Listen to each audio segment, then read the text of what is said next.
الحمدللہ العزیز ماہ ذوالحجہ کی آمد ہے۔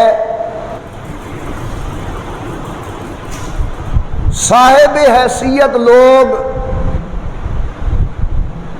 انشاءاللہ العزیز اللہ کے نام پہ قربانی کریں گے۔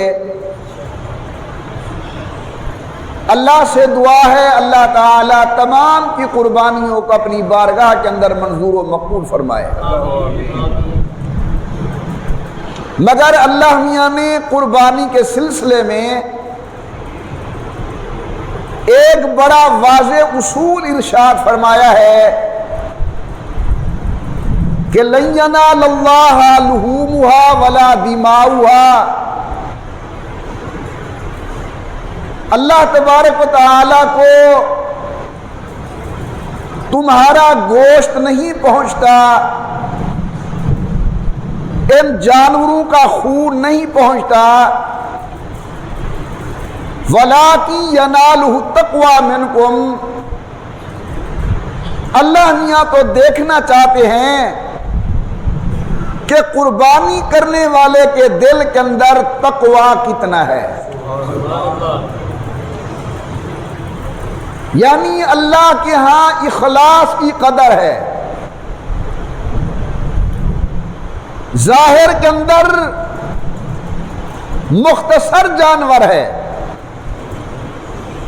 مگر قربانی کرنے والے کے دل کے اندر اخلاص بہت زیادہ ہے۔ اللہ کے ہاں یہ اجر و ثواب کا باعث بنے گا۔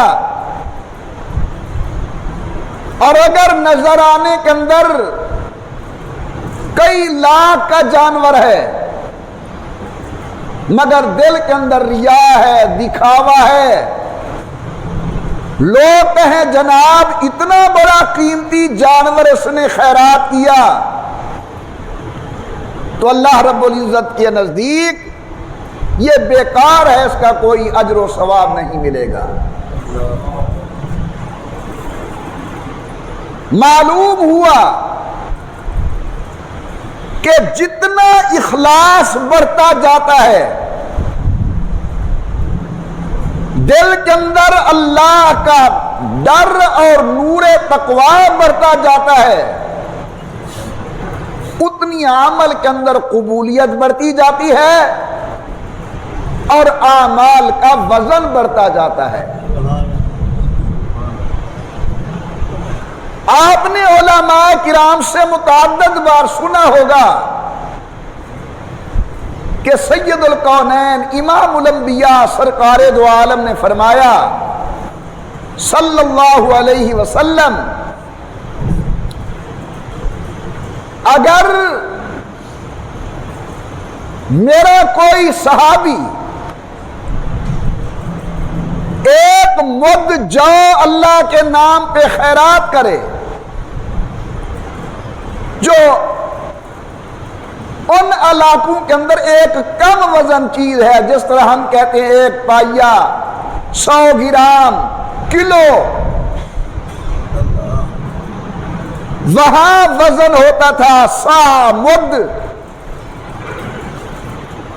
اللہ کے پیغمبر فرماتے ہیں میرا کوئی صحابی ایک مد جو اللہ کے نام پہ خیرات کرے اور بعد میں آنے والا مومن احد پہاڑ کے برابر سونا خرچ کرے، اس کا احد پہاڑ کا خرچ کیا ہوا سونا اس صحابی رسول کی ایک مد کا مقابلہ نہیں کر سکتا۔ اب آئیے سمجھیے وجہ کیا ہے۔ وجہ یہ ہے کہ ان کے دل کے اندر جو اخلاص ہے، صحبت نبوت کی وجہ سے، حضور اکرم کے فیض کی وجہ سے، اللہ کے پیغمبر کی خدمت میں رہنے کی وجہ سے، وہ بعد میں آنے والے لوگوں کے دلوں کے اندر وہ اخلاص نہیں مل سکتا۔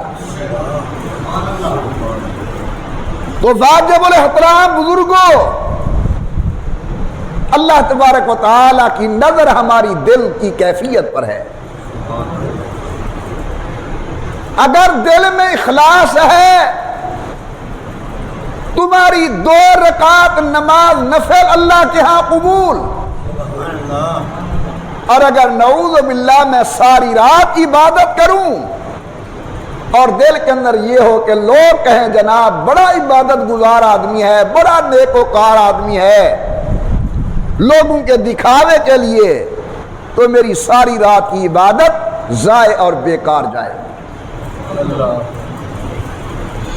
ہمیں اعمال کے اندر اخلاص پیدا کرنے کی ازحد ضرورت ہے۔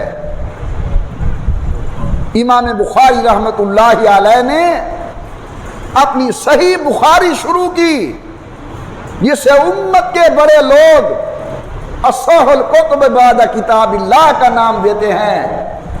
انہوں نے پہلی حدیث کون سی نقل کی؟ انما الاعمال بالنیات، کہ اعمال کا دار و مدار نیت پر ہے۔ اساتذہ فرماتے ہیں یہ حدیث اس لیے لائے تاکہ پڑھانے والا استاد وہ بھی اپنی نیت کے اندر اخلاص پیدا کرے اور پڑھنے والے طلباء بھی اپنی نیت کے اندر اخلاص کو پیدا کریں۔